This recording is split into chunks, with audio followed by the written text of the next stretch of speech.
dividend. Everyone listen.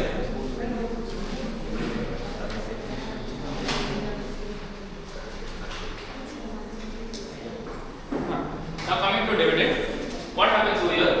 When it comes to dividend, you have a flat rate exemption, which means 500, no matter what happens, tax it at 0%. Makes sense to you? Here there is one difference. The rates used are different. The rates used are different compared to non-savings and savings. If the person is basic rate taxpayer, how much do you charge? On dividend income, you charge 8.75%.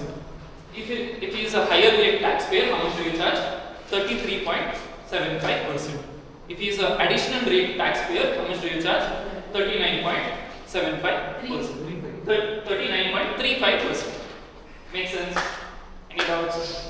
After that, we learn. Also, one more question. Is there any priority that is given to personal allowance? First is non-savings, second is savings, third one is dividend. This is for personal allowance as well as for relief. Yes? Where do you consider relief? You consider before you find taxable income. Basically, before you use the personal allowance, you're supposed to consider the relief amount. Now, what do you mean by relief? Basically, relief is given on interest payments. What is that interest payment? It is called as qualifying interest payments. For two reasons, two categories of people and two reasons. The first category of people is employee.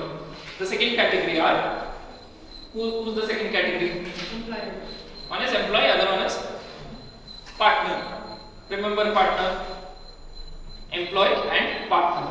You get it for two reasons. The first one is, two things are allowed. The first one is for purchase of property or plant, provided it is used in business. That is one reason. One compulsory condition is it has to be used for business, no matter what happens.